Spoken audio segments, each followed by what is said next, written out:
یہ کیا اپنا آپ چھلکاتی پھر رہی ہو تم؟ کچھ شرم حیا ہے کہ نہیں؟ تمہیں میں نے کہا تھا آئندہ تم بغیر خود کو ڈھانپے نہیں پھرو گی، اس کے باوجود تمہیں سمجھ نہیں آئی؟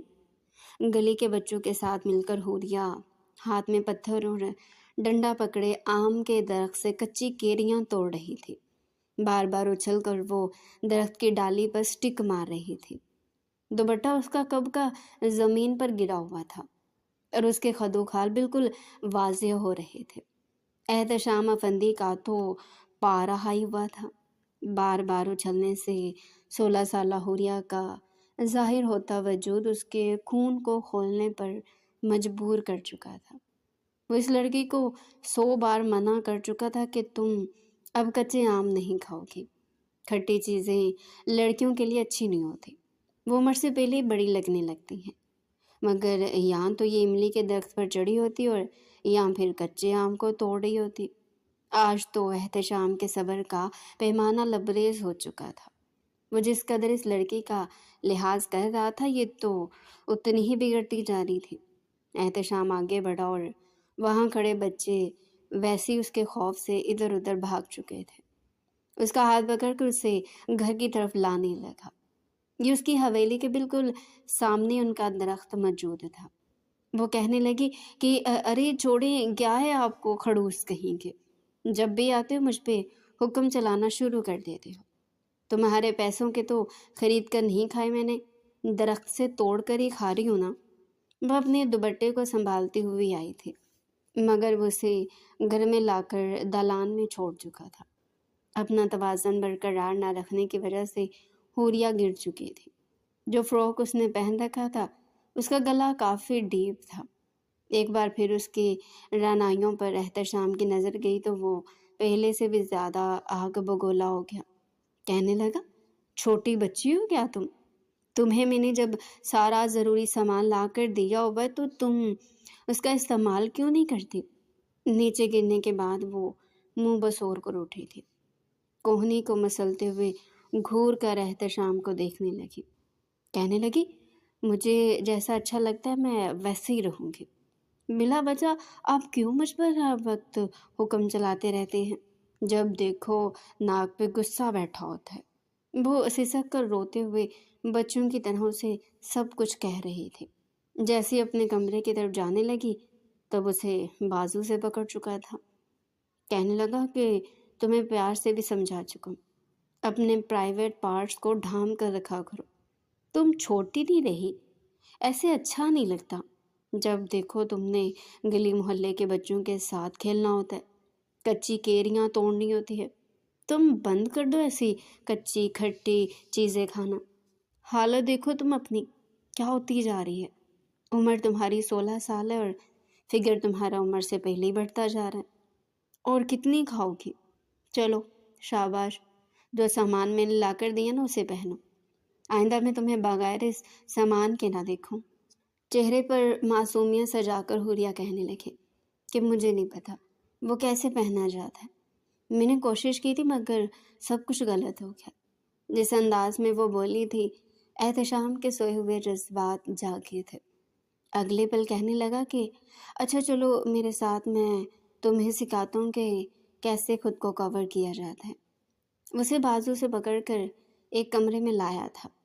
حوریہ اس کے پیچھے معصوم بن کر کھڑی تھی۔ جب وہ کہنے لگا کہ اپنا دوپٹہ اتارا، ہچکچاتے ہوئے سے اپنا دوپٹہ اتار کر ایک طرف رکھا تو مسکرا کر وہ آگے بڑھا۔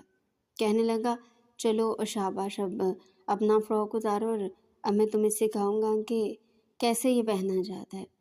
یہ کہتے ہوئے فوراً احتشام نے اپنا ہاتھ اس کے، وہ سب تو ٹھیک ہے یار، مگر تم جو کہہ رہی نا وہ میرے لیے ممکن نہیں ہے۔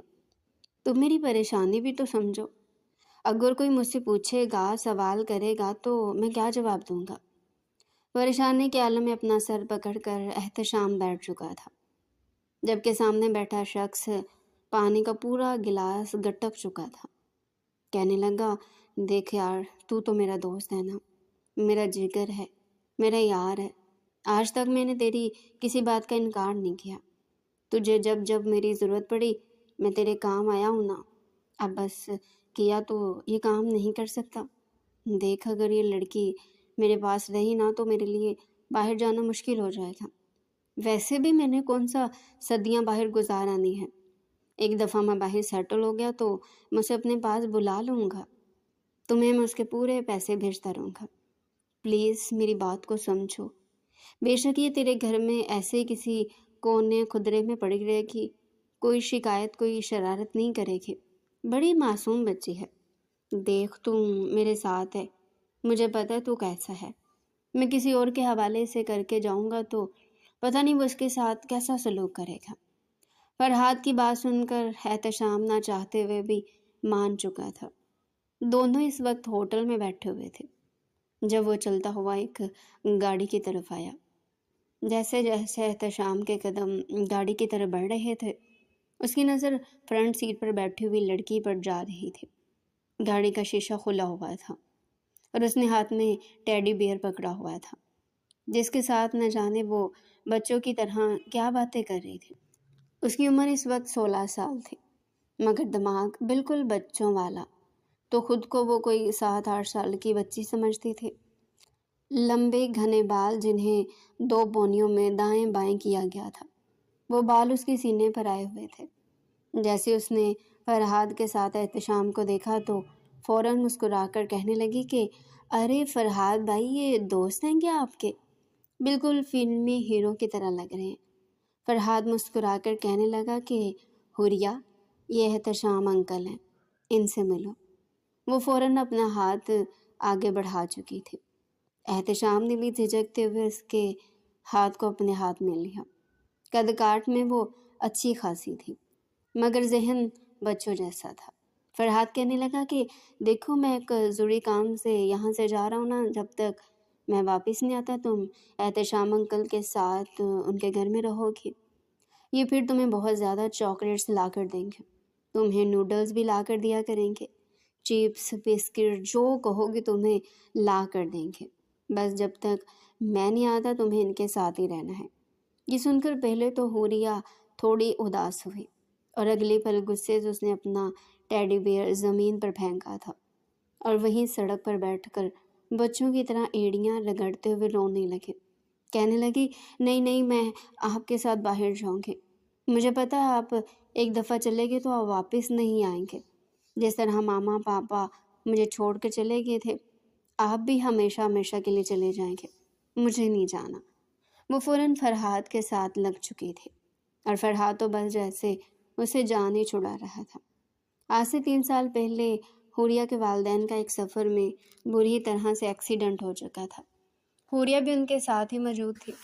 اس حادثے میں اس کے دونوں ماں باپ وفات پا چکے تھے اور حوریہ زندہ بچ چکی تھی۔ دماغ میں شدید چوٹیں آئی تھی، 3 مہینے تک وہ بے ہوشی کی حالت میں ہی رہی۔ جیسے ہی ہوش آیا تو فرحاد نے دہاڑے مار مار کر روتے ہوئے سے یہ بتایا تھا کہ ماما بابا نہیں رہے، وہ مر گئے ہیں۔ یہ سن کر اس کے ذہن پر اچانک سے اٹیک آ چکا تھا۔ 1 ہفتے تک وہ مزید کومے کی کیفیت میں رہی اور پھر جب ہوش میں آئی تو اس کا دماغ کام کرنا بند کر چکا تھا۔ وہ بالکل بچوں کی طرح ہو چکی تھی۔ صدمے کے مارے وہ حال کو بھول ہی چکی تھی اور ماضی میں رہنے لگی تھی۔ فرحاد اس کا سگا بھائی نہیں تھا بلکہ اس کے والد کی پہلی شادی میں سے تھا۔ فرحاد کی شادی سے ہی حوریہ سے کوئی خاص بندی نہیں تھی، جبکہ حوریہ تو معصوم سی لڑکی اپنے ماں باپ اور فرحاد کے ساتھ بے حد محبت کرتی تھی۔ ان کی وفات کو 3 سال گزر چکے تھے اور اب جب وہ اپنے باپ کی ساری دولت لے کر باہر جانا چاہتا تھا، اس لڑکی کو تو ویسے ہی پاگل قرار دے کر ساری جائیداد فرحاد اپنے نام کروا چکا تھا۔ اب باہر جا کر عیاشی کرنا چاہتا تھا اور وہاں باہری ملک میں اس نے ایک انگریز لڑکی سے شادی کرنے کے بھی وعدے کر لیے تھے۔ اس لیے بس کسی بھی طرح اپنے دوست احتشام کے پاس اس لڑکی کو چھوڑ کر جانا چاہتا تھا تاکہ دوبارہ کبھی واپس ہی نہ آ سکے، اور اس کے بعد احتشام اس کے ساتھ جو مرضی کرے اس کی بلا سے۔ اس سارے گیم سے احتشام ناواقف تھا۔ بچوں کی طرح روتے ہوئے حوریہ کو دیکھ کر فرحاد نے اسے اٹھایا تھا اور احتشام کو اشارہ کیا تھا۔ احتشام نے آج تک کسی لڑکی کو چھوا تو نہیں تھا مگر پھر بھی آگے بڑھ کر اس نے اس لڑکی کو بچی سمجھ کر ہاتھ لگایا جو عمر میں اسے 15 سال چھوٹی تھی۔ کہنے لگا، حوریہ آپ فکر مت کریں، میرے ساتھ چلیں، میں آپ کو بہت زیادہ چیزیں لے کر دوں گا، آپ کے بھائی ابھی واپس آ جائیں گے۔ وہ بھی رو رہی تھی اور وہ اسے بچوں کی طرح کمر سے پکڑ کر اٹھا کر گاڑی میں بٹھا کر گاڑی چلا چکا تھا۔ پورے راستے وہ بھائی بھائی کر کے روتی رہی، یہاں تک کہ اس نے احتشام کے چہرے اور بازو پر چٹکیاں بھی کاٹی تھی۔ بڑی مشکل سے احتشام ضبط کر رہا تھا، یہ تو اس نے گاڑی لوک کر رکھی تھی، ورنہ وہ تو کب سے گاڑی سے چھلانگ لگا چکی ہوتی۔ ابھی وہ راستے پر ہی تھے جب حوریہ نے اسٹیئرنگ پر ہاتھ رکھ دیا کہ میں آپ کو چھوڑوں گی نہیں، میں آپ کو بھی ماروں گی، آپ کی گاڑی بھی توڑ دوں گی، آپ مجھے کڈنیپ کر کے لے کر جا رہے ہیں نا۔ احتشام اگلے ہی پلو سے بازو سے پکڑ کر جھنجھوڑ چکا تھا۔ کہنے لگا، چپ، بالکل چپ، اگر تم نے ایک بھی لفظ مزید اپنے منہ سے نکالا تو مجھ سے برا کوئی نہیں ہوگا۔ اس کی ڈانٹ سن کر حوریہ گھبرا چکی تھی، کام کر فوراً اپنے ٹیڈی بیئر کو اپنے منہ کے آگے رکھ لیا۔ گھر پہنچتے اس نے گاڑی حویلی کے باہر روکی تھی۔ چھوٹے سے گھر میں رہنے والی حوریہ نے جب اتنی بڑی حویلی کا لان دیکھا تو وہ خوشی سے چہک اٹھے، کہنے لگی کہ اتنا بڑا گھر آپ کا ہے؟ احتشام کہنے لگا کہ ہاں، خیر سے میرا ہی ہے، چلو اب اندر چلو، میں تمہیں تمہارا روم دکھا دیتا ہوں۔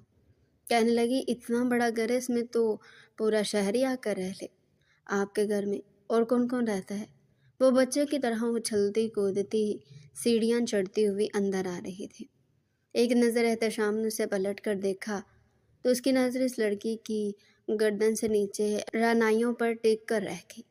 ذہن بچوں والا تھا مگر جسم سے وہ ایک بھرپور جوان لڑکیوں جیسی تھی، یا شاید اس نے ابھی تک اپنے آپ کو کور کرنا شروع نہیں کیا تھا۔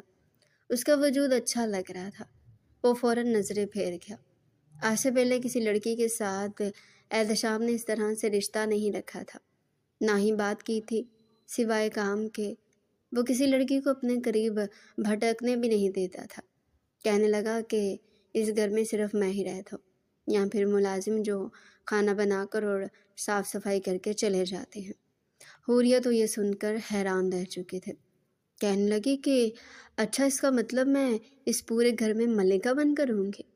فوراً وہ اندر جانے کے بعد صوفے پر اچھلنے کودنے لگی تھی، کبھی ایک صوفے کبھی دوسرے صوفے پر جاتی اور خوشی سے اپنے ٹیڈی بیئر کو کہتی کہ دیکھو بدی، کتنا خوبصورت گھر ہے، ہم دونوں تو یہاں پر صحیح عیش کریں گے۔ احتشام کو اس لڑکی کا یہ بچپنا کچھ اچھا بھی لگنے لگا تھا۔ کھانے کا وقت آیا تو وہ بڑی ہڑبڑی میں کھانا کھا رہی تھی، آدھا منہ سے باہر گر رہا تھا۔ احتشام کو اس کی یہ حرکت تھوڑی عجیب ہی لگی تھی۔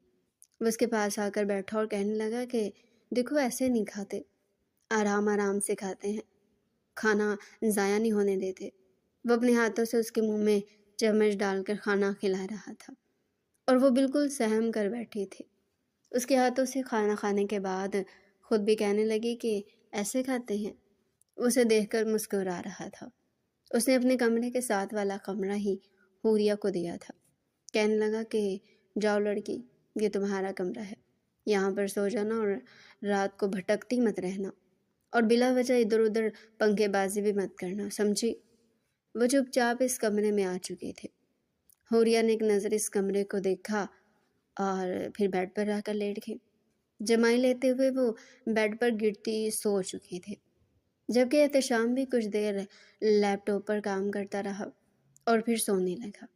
اس کمرے میں گھپ اندھیرا کر کے سونے کی عادت تھی۔ گہری نیند میں احتشام خانزادہ سو رہا تھا جب اسے اپنے قریب ایک عجیب سی سنسناہٹ محسوس ہوئی۔ باہر بادل گرج رہے تھے، تیز بارش ہو رہی تھی اور وہ گہری نیند میں تھا۔ جب اسے لگا جیسے کوئی کمرے کا دروازہ کھول کر اندر داخل ہوا ہے، اور پھر اسے اپنے کمبل میں گھسنے کی آواز آئی۔ اسی کے ساتھ ہی ایک گرم وجود اس کے وجود سے ٹکرایا تھا۔ نیند میں ہونے کی وجہ سے احتشام جان ہی نہ پایا۔ اسے یہ سب کچھ ایک خواب سا لگ رہا تھا، جب بھی کوئی اسے اپنی باہوں میں جھکٹ چکا تھا۔ احتشام بھی خواب میں ہی اپنا آپ جیسے بلا ہی چکا تھا۔ اس نے کروٹ بدلی اور اپنی باہوں میں اس حسین سراپے کو بھر لیا تھا۔ خواب میں وہ جو کچھ دیکھ رہا تھا، حقیقت میں وہی سب کچھ کرنا شروع ہو چکا تھا۔ اس حسین سراپے کو اپنی باہوں میں بھر کر اس نے اپنا ہاتھ اس کی کمر پر پھیرنا شروع کر دیا، اور اگلے پل اس کے نازک لبوں کو اپنے لبوں میں قید کرنے لگا کہ اسے اپنے کانوں میں چلانے کی آواز ہے۔ چلانے کی آواز پر احتشام ہڑبڑا کر بیٹھا تھا۔ اندھیرے کمرے میں اس نے فوراً لیمپ چلایا، اپنے سامنے دیکھا تو اس کی جان ہی لبوں پر آئی تھی، کیونکہ یہ تو حوریہ تھی جو اس کے بیڈ پر بیٹھی ہانپ رہی تھی۔ روتے ہوئے کہنے لگی، توبہ استغفر اللہ، یہ کیا کر رہے تھے آپ میرے ساتھ؟ ایسے تو فلموں میں ہیرو ہیروئن کرتے ہیں۔ میں نے دیکھا تھا چھپ چھپ کر ایک بار ٹی وی پر یہ سین چل رہا تھا، ہیرو ہیروئن کو اپنی باہوں میں بھر کر اس کے ساتھ پتہ نہیں کیا بے شرمیوں والی حرکتیں کرتا ہے۔ آپ میرے ساتھ وہی سب کچھ کر رہے تھے نا؟ احتشام کا تو خون کھول اٹھا تھا۔ کہنے لگا، تم یہاں پر کیا کر رہی ہو؟ میرے روم میں، میرے بیڈ پر، وہ بھی رات کے اس پہر؟ تمہیں تو میں چھوٹی بچی سمجھتا تھا، اور تم کرنا کیا چاہ رہی تھی میرے ساتھ؟ ڈر کر وہ کھڑی ہو چکی تھی۔ کہنے لگی کہ میں نے کیا کرنا تھا؟ مجھے تو ڈر لگ رہا تھا، میں تو آپ کے پاس سونے گئی تھی، مجھے اکیلے ڈر لگتا ہے۔ وہاں گھر میں بھی میں فرحاد بھائی کے روم میں میٹرس بچھا کر سوتی تھی، مجھے بہت خوف آ رہا ہے، بارش ہو رہی اور بادل گرج رہے ہیں۔ تبھی بجلی چمکی تھی اور وہ جلتا ہوا لیمپ بھی بجھ چکا تھا۔ اگلی پل وہ چلاتی ہوئی اچھل کر بیڈ پر آئی اور اندھیرے میں احتشام کو ڈھونڈ کر اس کی گود میں بیٹھ چکی تھی۔ پلیز پلیز احتشام، مجھے بچا لے، مجھے ڈر لگ رہا ہے، ابھی رات کے اندھیرے والا بھوت آ جائے گا اور مجھے آ کر کھا جائے گا۔ احتشام کا تو پارا ہائی ہو چکا تھا۔ ایک دم سے اس نسوانی حسن سے بھرپور لڑکی کو اپنی گود میں بیٹھا دیکھ کر احتشام کے جذبات ابال مارنے لگے تھے۔ اس لڑکی کو اپنی گود سے ہٹانا چاہتا تھا جو اس کے تن بدن میں آگ لگا چکی تھی اور جذبات کو بار بار بھڑکا رہی تھی، مگر وہ تو اپنی باہیں اس کے گلے میں ڈال دے اس سے چپکی روئی جا رہی تھی۔ گلے لگ کر کہنے لگی، مجھے ڈر لگ رہا ہے، پلیز آپ میرے ماما بابا کو بلائیں، فرحاد بھائی کو بلائیں، مجھے اپنے گھر جانا ہے۔ وہ مزید اس کے قریب سمٹتی چلی جا رہی تھی۔ احتشام نے بڑی مشکل سے خود پر کنٹرول کیا تھا۔ پھر ایک بچی سمجھ کر وہ کہنے لگا کہ دیکھو حوریہ، میری بات سنو، تم مجھ سے الگ ہوگی تو ہی میں جا کر سامنے دراز سے ٹارچ لے کر آؤں گا نا۔ تم جس طرح مجھ سے چپکی رہوگی، میں کیسے اٹھوں گا اور روشنی کروں گا؟ تمہیں ڈرنے کی ضرورت نہیں، میں تمہارے پاس ہوں۔ اسے جیسے تیسے سمجھاتا ہوا خود سے دور کر گیا اور ٹارچ آن کر گیا۔ وہ سچ مچ کافی ڈری ہوئی تھی، پسینے سے شرابور تھی۔ احتشام کو ایک طرح سے اس پر ترس بھی آ رہا تھا۔ وہ اس کے پاس بیٹھ گیا، کہنے لگا، ڈرنا بند کرو، چلو میں تمہیں ایک سٹوری سناتا ہوں۔ بالکل کسی بچے کی طرح وہ اسے سٹوری سنا رہا تھا، اور وہ دھیرے دھیرے سٹوری سنتے ہوئے اس کے بیڈ پر ہی سو چکی تھی۔ احتشام نے اس پر کمفرٹر دیا اور پھر خود صوفے پر بیٹھ کر اسے دیکھنے لگا۔ معصومیت سے بھرا ہوا چہرہ، مگر ذہن بچوں جیسا۔ اس کے ذہن میں بار بار اور طرح کے خیالات آ رہے تھے۔ آخر کو وہ بھی ایک مرد تھا اور بار بار لڑکی کا چھونا اس کے جذبات بھڑکا رہا تھا، مگر اپنے جذبات کو قابو کر کے وہ صوفے پر ہی سو گیا۔ اگلے روز جب وہ آفس سے گھر آیا تو گھر کا بگڑا حشر دیکھ کر اس کا دماغ گھوم چکا تھا۔ کانچ کے ٹیبل پر پڑا ہوا گلدان ٹوٹا ہوا تھا، یہاں تک کہ فرش پر بکھرا ہوا کھانا اور سامان اور کچن میں ابھی بھی ٹھک ٹھک کی آوازیں آ رہی تھی۔ جیسے ہی وہ کچن میں گیا تو غصے سے چلا ہی اٹھا تھا، کیونکہ کچن میں 2 بلی کے بچے ادھم مچا چکے تھے۔ پورے گھر میں اس کی آواز گونجی تھی، مگر اسے کہیں سے بھی حوریہ نہیں ملی تھی۔ جیسے ہی وہ باہر آیا تو سامنے وہ لڑکی آم کے پیڑ سے آم توڑ رہی تھی اور گلی کے بچے بھی پاس کھڑے تھے۔ حوریہ کو تو بس سارا دن انہی سب میں گزر چکا تھا۔ گلی میں نہ جانے کہاں سے اسے بلی کے 2 بچے ملے تھے اور وہ انہیں اٹھا کر گھر لے آئی تھی۔ احتشام کے چلانے پر وہ سہم کر واپس آئی تھی۔ کچی کیریاں اس نے گود میں بھری ہوئی تھی۔ کہنے لگی کہ کیا ہوا، آپ بھی کھائیں گے کیا کچی کیریاں؟ وہ اسے گھر کے اندر لایا تھا۔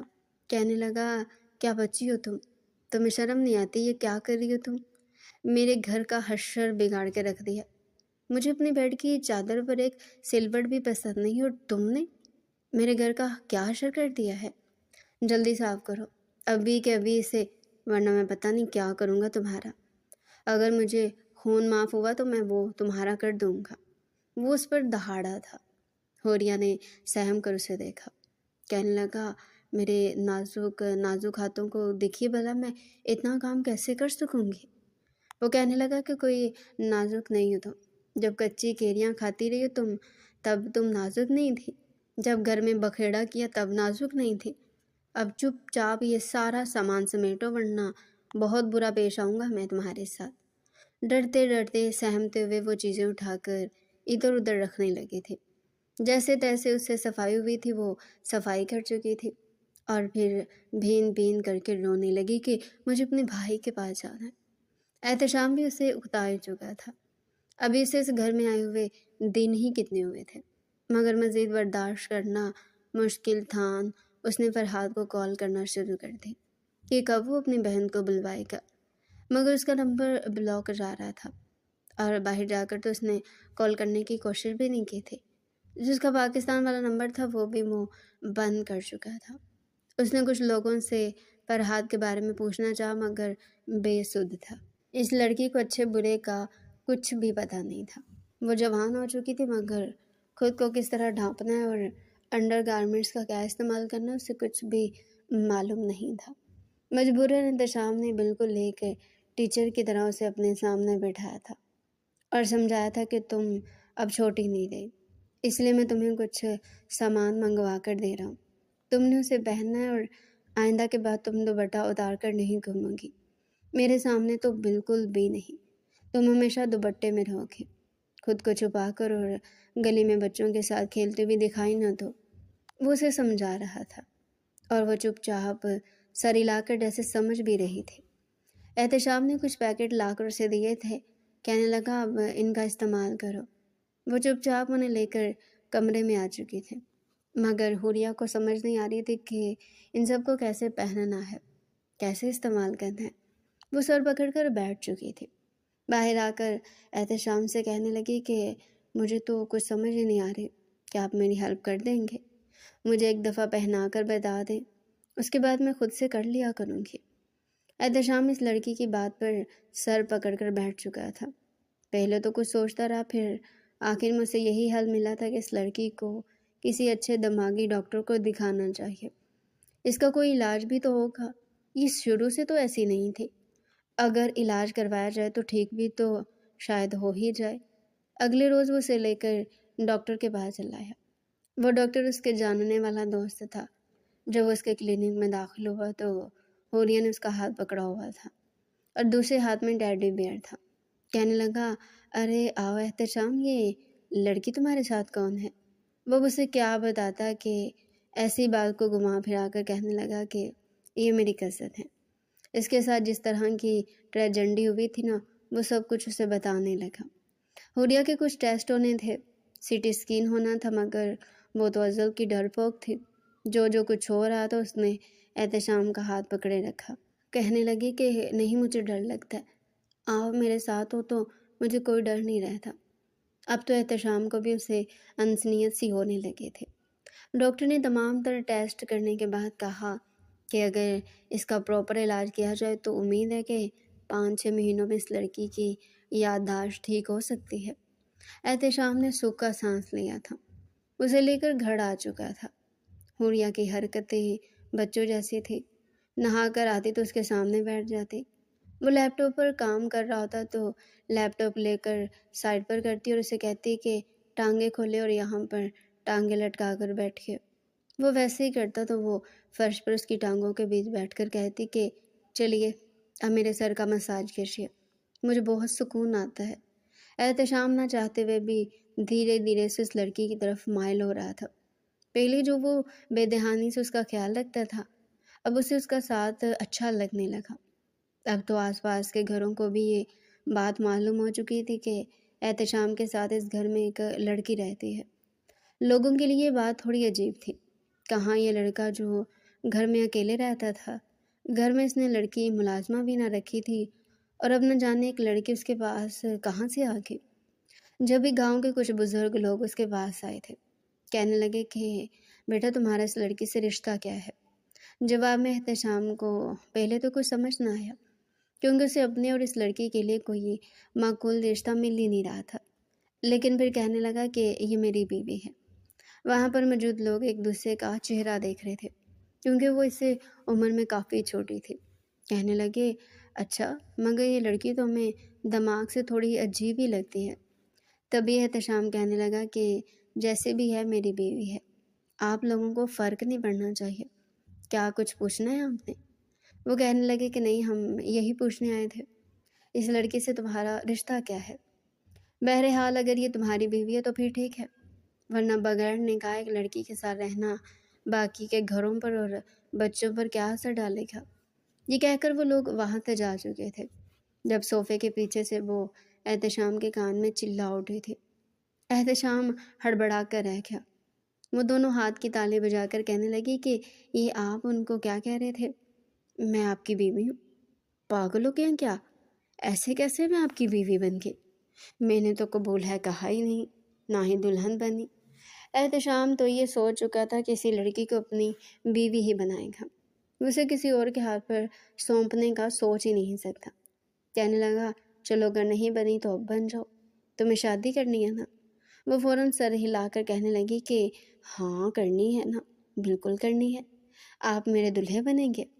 احتشام مسکرا کر ہاں میں سر ہلانے لگا۔ وہ اسے کورٹ میں لے گیا تھا، اس کے کچھ دوست بھی وہاں پر تھے، اور پھر اس نے حوریہ سے نکاح کر لیا تھا۔ نکاح کے بعد وہ اسے سارا دن شہر گھماتا رہا، کبھی آئس کریم تو کبھی گول گپے اور کبھی کیا تو کبھی کیا۔ وہ فرمائش کر کے کھاتی رہی۔ جیسے ہی رات کو وہ گھر پہنچے تو وہ اپنا پیٹ پکڑ کر ہائے ہائے کر رہی تھی۔ احتشام نے اسے یوں ہائے ہائے کرتے دیکھا تو وہ کہنے لگا کہ ارے کیا ہوا ہے تمہیں، چلا کیوں رہی ہو؟ وہ تو اپنا پیٹ کسی حاملہ عورت کی طرح پکڑ کر صوفے پر گر چکی تھی۔ کہنے لگی کہ میرا بچہ ہونے والا ہے، مجھے ڈاکٹر کے پاس لے جائیں۔ اس کی بات سن کر احتشام کا کہکہ بلند ہوا تھا۔ کہنے لگا اچھا، مگر وہ کیسے ہو سکتا ہے؟ میں نے تو ابھی تمہارے ساتھ کچھ کیا ہی نہیں۔ اسے ہنستا دیکھ کر حوریہ نے شرماتے ہوئے اپنا ٹیڈی بیئر اس کی طرف پھینکا تھا۔ کہنے لگی کہ آپ ہنس رہے ہیں، آپ کو نہیں پتا کیا شادی کے بعد ہی تو بچہ پیدا ہوتا ہے؟ آپ سے میری صبح شادی ہوئی، اب بچہ آنے والا ہے، میرا چھوٹا سا نیو ٹیڈی بھی ہے۔ وہ یہ سب بولی تو احتشام اس کے قریب آیا اور اسے باہوں میں بھر کر اٹھا کر کمرے میں لے جانے لگا۔ کہنے لگا پاگل لڑکی، ایک دم سے کچھ نہیں ہوتا، پہلے تو میرے ساتھ سوگی، میں تمہارے ساتھ پیار کروں گا، اس کے بعد ہی 9 مہینے لگتے بچہ آنے میں۔ وہ اسے سمجھا رہا تھا، اور وہ کہنے لگی کہ اچھا پھر تو آپ آج میرے ساتھ سو جائیں، کیونکہ میں مننے کے لیے مزید انتظار نہیں کر سکتی۔ وہ بہت خوبصورت لگ رہی تھی۔ احتشام چاہتا تو یہی تھا کہ اب اس لڑکی کے ساتھ اپنے تعلق آگے نہ بڑھائے۔ ابھی اس کا علاج چل رہا تھا، اور ڈاکٹر کے مطابق 2-3 ماہ میں اس کی طبیعت ٹھیک ہو سکتی تھی۔ وہ بھی دل کے ہاتھوں مجبور ہو چکا تھا۔ وہ اسے باہوں میں بھر کر کمرے میں لے آیا۔ حوریہ تھوڑی گھبرائی تھی۔ جب اس کے مزید قریب آنے لگا اور پھر دھیرے دھیرے اسے ہر ایک پردے سے آزاد کرنے لگا تو ہچکچاتے ہوئے حوریہ کہنے لگی احتشام، یہ آپ میرے ساتھ کیا کر رہے ہیں؟ ایسے تو نہیں ہوتا، مجھے شرم آ رہی ہے، پلیز چھوڑے مجھے۔ مگر مزید احتشام صبر نہیں کر سکتا تھا۔ کہنے لگا کہ بس شادی تو کر لیا نا، اب تم نے مجھے میرا حق بھی وصول کرنے دو۔ میں وعدہ کرتا ہوں تمہیں زیادہ تکلیف نہیں ہونے دوں گا، تم میرے ساتھ بہت انجوائے کرو گے۔ بس میں جیسے جیسے کرتا جا رہا ہوں تم میرا ساتھ دیتی جاؤ۔ وہ اپنے لبوں سے کبھی اس کے چہرے کو چوم رہا تھا تو کبھی گردن کو، کبھی اس کے لبوں کو اپنے لبوں میں قید کر رہا تھا۔ دھیرے دھیرے حوریہ بھی اس کے آگے بے بس سی ہو چکی تھی، مگر جیسے احتشام اس کے بے حد قریب آیا اور سارے فاصلے مٹانے لگا تو حوریہ کو ایک دھچکا سا لگا تھا۔ پورے وجود میں درد سرایت کرنے لگا۔ وہ چلانے لگی تھی۔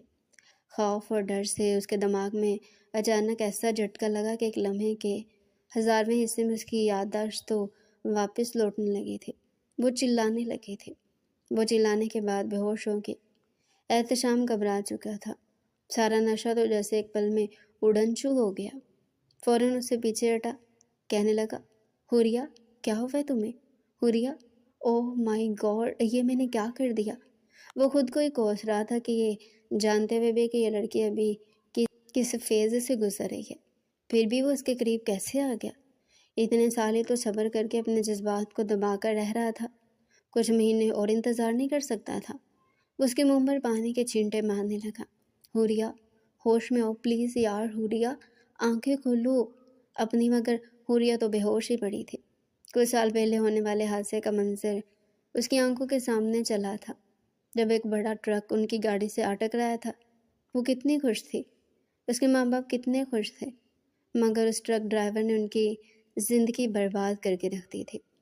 ایک بار پھر وہ حادثے کا منظر اس کے سامنے آیا تو وہ چلا کر اٹھ بیٹھی، ماما ماما میں آپ کو کچھ نہیں ہونے دوں گی، بابا آپ کے سر سے خون نکلا ہے، بابا پلیز، بابا آنکھیں کھولیں۔ وہ روتے ہوئے سب کچھ بول رہی تھی، بالکل گھبرا چکی تھی۔ احتشام اسے قابو میں کیے ہوئے تھا، ورنہ وہ تو آنکھیں بند کیے شاید بھاگنا شروع کر دیتی۔ جیسے اسے اپنے کانوں کے پاس سے ایک غیر شخص کی آواز آئی تو حوریہ نے اپنی آنکھیں کھول دی۔ اپنے سامنے احتشام کو ایسے دیکھنے لگی جیسے ابھی ابھی خواب سے جاگی ہو۔ کہنے لگی کہ میرے ماما بابا کہاں ہیں؟ وہ ٹھیک تو ہے نا؟ انہیں کچھ ہوا تو نہیں؟ آپ انہیں ہاسپٹل لے کر گئے ہیں نا؟ ان کا بہت زیادہ خون نکل رہا تھا۔ وہ فوراً خود کو اسے چھڑواتی بیڈ سے اٹھ کر باہر نکلی تھی۔ بھاگتے ہوئے وہ لان میں آ چکی تھی اور احتشام اس کے پیچھے آتا اسے پکڑ چکا تھا۔ کہنے لگا، حوریہ ہوش میں ہو۔ باہر آتی جب اس نے گھوپ اندھیرا دیکھا تو جیسے اس کا سانس رک چکا تھا، وہ وہیں سیڑھیوں پر گر چکی تھی۔ گزشتہ 3 سالوں سے وہ اس کیفیت میں تھی، اپنے ہاتھ پیروں کو دیکھنے لگی، خود کو دیکھنے لگی۔ وہ تو بالکل ہی بدل چکی تھی، پہلے جیسی بچی تو نہیں رہی تھی۔ ایک نظر اس نے ڈرتے ڈرتے احتشام کو دیکھا، کہنے لگی، آپ کون ہیں؟ یہ کس کا گھر ہے؟ اور فرحاد بھائی وہ کہاں پہ ہیں؟ ماما بابا چلے گئے؟ وہ رو رہی تھی، فرحاد کو پکار رہی تھی۔ جب احتشام نے آگے بڑھ کر اسے سینے سے لگا لیا، اس کے سینے سے لگی بس روئے جا رہی تھی۔ جب اس کے حواس کچھ بحال ہوئے تو احتشام کو دیکھ کر کہنے لگی کہ آپ میرے ساتھ کیا کر رہے تھے؟ کون ہو آپ میری عزت لوٹنے کی کوشش کر رہے تھے نا؟ تو احتشام تو سر پکڑ کر رہ گیا، کہنے لگا، دیکھو حوریہ، ٹھنڈے دماغ سے سوچو، جذباتی ہو کر فیصلہ نہیں کیا کرتے۔ میں تمہارا شوہر ہوں، تمہارا بھائی تمہیں میرے حوالے کر کے گیا تھا، تمہاری مرضی سے آج ہی ہمارا نکاح ہوا ہے۔ میں تمہارا نکاح کروا رہا تھا، ڈاکٹر کا کہنا تھا کہ تمہاری یادداشت 2-3 مہینوں تک واپس آ جائے گی، مگر دیکھو تم ٹھیک ہو گئی۔ احتشام خوش تھا مگر حوریہ کے چہرے پر سنجیدگی تھی۔ دھیرے دھیرے سے اپنا ماضی، اپنا حال، سب کچھ یاد آ چکا تھا۔ اسے شدید شرمندگی محسوس ہو رہی تھی کہ غیر شخص کے سامنے وہ کیسے پاگلوں اور بے وقوفوں جیسی حرکت کرتی رہی۔ کہنے لگی، دیکھیں مجھے معاف کر دیں، مجھے بالکل بھی اندازہ نہیں تھا کہ یہ سب کچھ ہوگا۔ فرحاد بھائی مجھے چھوڑ کر بھلا کیسے جا سکتے ہیں؟ کسی غیر شخص کے ساتھ مجھے چھوڑ کر کیسے چلے گئے؟ وہ تو میرا بھائی تھا نا۔ احتشام اس کے یوں بدلے رویوں کو دیکھ کر دکھی سا ہوا تھا، کہنے لگا، غیر نہیں ہوں، میں تمہارا شوہر ہوں، بیوی ہو تم میری۔ اتنے مہینے ہم نے ایک ساتھ گزارے اور اس کے بعد ہی میں نے تم سے نکاح کیا ہے۔ میں تم سے محبت کرتا ہوں۔ مگر حوریہ غصے سے دور کر کے کہنے لگی، جھوٹ بولتے ہیں ہم، آپ نے میرا استعمال کیا ہے، آپ بھیڑیے ہیں، درندے ہیں۔ ایک معصوم لڑکی جس کی یادداشت نہیں تھی وہ آپ کو مل گئی، جس کا ذہن بچوں والا تھا، اور آپ جسم کے بھوکے بن کر اس کے جسم کا استعمال کرنا چاہتے تھے۔ یہی سوچ تھی آپ کی؟ احتشام تو دیدے بھاڑے اسے دیکھتا رہ گیا۔ اگلے ہی روز اتفاق سے احتشام کی کال فرحاد کو مل چکی تھی۔ جیسی کال ملی تو جڑ سے حوریہ نے اسے موبائل چھینا تھا۔ کال سپیکر پر تھی، روتے ہوئے کہنے لگی کہ بھائی آپ مجھے چھوڑ کر کہاں چلے گئے؟ میں ٹھیک ہو چکی ہوں، پلیز واپس آ جائیں۔ ماما بابا چلے گئے اور آپ بھی مجھے چھوڑ کر چلیں گے، وہ بھی غیروں کے آسرے پر۔ مجھے یہ شخص پتہ نہیں کیا کہہ رہا ہے کہ اس نے مجھ سے شادی کر لی ہے۔ میں تو اسے اپنا شوہر مانتی نہیں ہوں، اس نے میرا استعمال کیا۔ مگر دوسری جانب سے فرحاد انتہائی بیزاری سے کہنے لگا کہ دیکھو حوریہ، میری بلا سے تم جیو یا مرو، نہ مجھے پہلے تم میں کوئی دلچسپی تھی اور نہ اب ہے۔ میں تو احتشام کو بھی یہی کہوں گا کہ چاہے تمہیں اپنے پاس رکھیں یا کسی دارالمان میں چھوڑے یا سڑک پر ہی کہیں پھینک دے، مجھے کوئی فرق نہیں پڑتا۔ مجھے تو حیرت ہے کہ اسے میں نے 2 مہینے پہلے کہا تھا کہ اس لڑکی کو دارالمان چھوڑو، مگر ابھی تک اس نے تمہیں اپنے گھر میں رکھا ہوا ہے۔ حوریہ کو لگا جیسے آسمان اس کے سر پر گر چکا ہے۔ فرحاد اسے اچھی خاصی سنا کر فون بند کر چکا تھا اور حوریہ وہیں گر چکی تھی۔ روتے ہوئے کہنے لگی کہ مجھے اپنے ماں باپ کی قبر پر جانا ہے۔ احتشام اسے وہاں پر لے بھی آیا تھا اور وہ روتے ہوئے اپنے دل کی باتیں اپنے ماں باپ کی قبروں سے کیے جا رہی تھی، گویا وہ اس کی باتیں سن رہے ہوں۔ احتشام کی اس لڑکی پر ترس آیا تھا۔ وہ اس کے پاس بیٹھا اور کہنے لگا کہ حوریہ، میں جانتا ہوں تم اس وقت کی اس کیفیت سے گزر رہی ہو، مگر میں تمہارے ساتھ ہوں۔ بھلے تم مجھ سے محبت نہیں کرتی، مگر میں تمہیں دل و جان سے اپنی بیوی قبول کر چکا ہوں۔ اب تمہارے علاوہ میری زندگی میں کوئی دوسری لڑکی نہیں آئے گی۔ تمہیں جتنا وقت چاہیے تم لو، لیکن میں تمہیں کبھی بھی اکیلا نہیں چھوڑوں گا۔ حوریہ اس کے ساتھ واپس گھر آ چکی تھی۔ پہلے تو کمرے میں ہی بند تھی، دھیرے دھیرے وہ واپس زندگی کی طرف لوٹنے لگی تھی۔ احتشام کو بغور دیکھنے لگی، اسے وہ اچھا لگنے لگا تھا۔ ایک روز جب وہ گھر آیا تو اس کے پاس آ کر بیٹھی اور اس کے آگے ہاتھ جوڑتے ہوئے سوری کرنے لگی کہ میں نے پتہ نہیں آپ کو کتنا تنگ کیا، میرا سگا بھائی مجھے آپ کے پاس چھوڑ گیا۔ اگر آپ بھی میرے بھائی جیسے ہوتے تو شاید آپ بھی میرا فائدہ اٹھاتے، ٹیشو پیپر کی طرح استعمال کر کے مجھے پھینک دیتے، مگر آپ نے ایسا نہیں کیا۔ میں آپ کا یہ احسان زندگی بھر نہیں بھولوں گی۔ میری وجہ سے آپ کو جو کچھ جھیلنا پڑا، میں اس کے لیے معافی مانگتی ہوں۔ یہ کہتے ہوئے وہ شرمندہ سی ہو رہی تھی اور احتشام اسے گھور کر دیکھ کر کہنے لگا کہ جی اچھا تماشا ہے تمہارا۔ ایک تو میں پچھلے 4 مہینوں سے تمہارا بچوں جیسا بیہیویئر برداشت کر رہا تھا، جانتی ہو تم نے میرے ناک میں کتنا دم کر کے رکھا تھا، اور اب یہ رونی صورت بنا کر معافی مانگ رہے ہو۔ اتنی آسانی سے میں تمہیں معاف نہیں کروں گا۔ حوریہ آنکھوں میں آنسو لیے سر اٹھا کر کہنے لگی کہ اچھا پھر کیسے معاف کریں گے آپ مجھے؟ یہ سن کر احتشام کہنے لگا بس مجھ سے میری طریقے سے معافی چاہیے۔ وہ کہنے لگی کیا مطلب ہے آپ کا؟ وہ کہنے لگا کہ دیکھو اس روز میں تمہارے ساتھ گولڈن نائٹ انجوائے کرنے والا تھا، مانتا ہوں میں نے غلط کیا، مگر شاید یہی بہتر تھا۔ چلو اس بہانے تمہاری یادداشت تو ٹھیک ہو گئی، مگر میرا سارا مزہ تم نے کرکرا کر دیا تھا۔ حوریہ کا تو چہرہ شرم سے لال سرخ ہونے لگا، مگر وہ کہنے لگا کہ نہیں اب شرمانے کی ضرورت نہیں ہے، تمہیں بس اب چپ چاپ تم خود میرے ساتھ میری گولڈن نائٹ یادگار بناؤ گی۔ میں کچھ بھی نہیں کروں گا، سب کچھ تم کرو گی، تبھی ہی میں راضی ہو سکتا ہوں، ورنہ میں تو بالکل بھی تمہارے ساتھ ٹھیک نہیں ہونے والا۔ حوریہ تھوڑی جھجکی تھی، آنکھوں میں موٹے موٹے آنسو لے کر کہنے لگی اب آپ اپنی حوریہ بیبی کے ساتھ ایسا کریں گے؟ مجھے کچھ بھی نہیں کرنا آتا، میں تو معصوم بچی ہوں نا۔ وہ بچوں کی طرح منہ پھیلا کر بولی تو احتشام اسے دیکھ کر رہ گیا۔ اگلی پل وہ ہنسی تھی اور احتشام اسے سینے سے لگا چکا تھا۔ کہنے لگا ہاں بیبی، ابھی تو تم نے ایک دن میں اپنا بیبی پیدا کر لینا تھا، صحیح ڈرامے باز ہو تم، پوری کی پوری نوٹنکی۔ وہ ہنستا ہوا اسے ایک بار پھر باہوں میں بھر چکا تھا اور کمرے میں لے آیا۔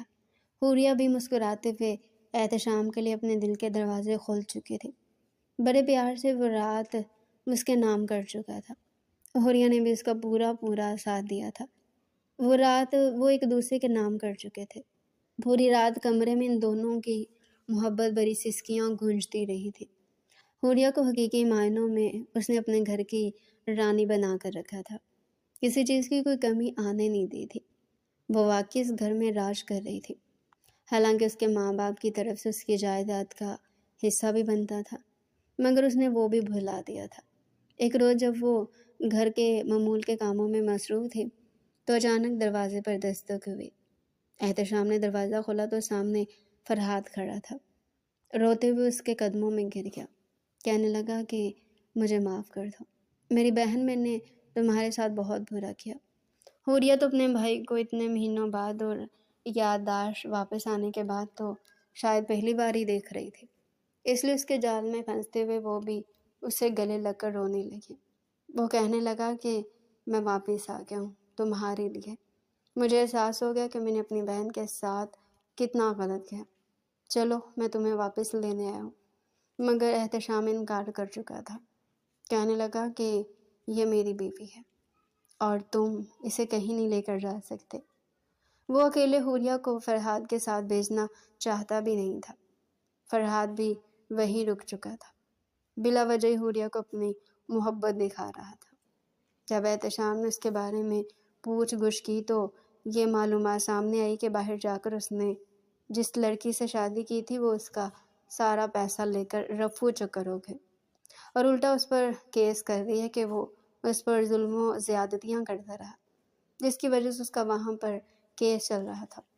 اب خالی ہاتھ کنگال ہو کر وہ اس ملک سے بھاگ کر پاکستان ہو چکا تھا اور جان بوجھ کر حوریہ کے ساتھ اپنے تعلقات بہتر کر رہا تھا تاکہ کم از کم اسے رہنے کے لیے جگہ تو مل جائے۔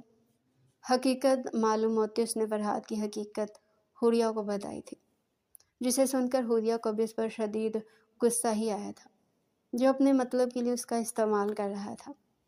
کچھ روز بعد ہی پولیس فرحاد کو پکڑ چکی تھی اور حوریہ تو جتنا حیران ہوتی اتنا کم تھا۔ بہرحال فرحاد کے لیے اپنے دل کے دروازے ہمیشہ کے لیے بند کرتی وہ احتشام کے ساتھ زندگی میں آگے بڑھ گئی تھی۔ ڈیئر ریڈر، یہ تھا آج کا ہمارا انٹرسٹنگ ناول۔ مزید ایسی ہی ناول ہمارے چینل پر ڈیلی سننے کے لیے چینل کو سبسکرائب کریں، ویڈیو کو لائک کریں اور کمنٹ سیکشن میں اپنی رائے لازمی دیں۔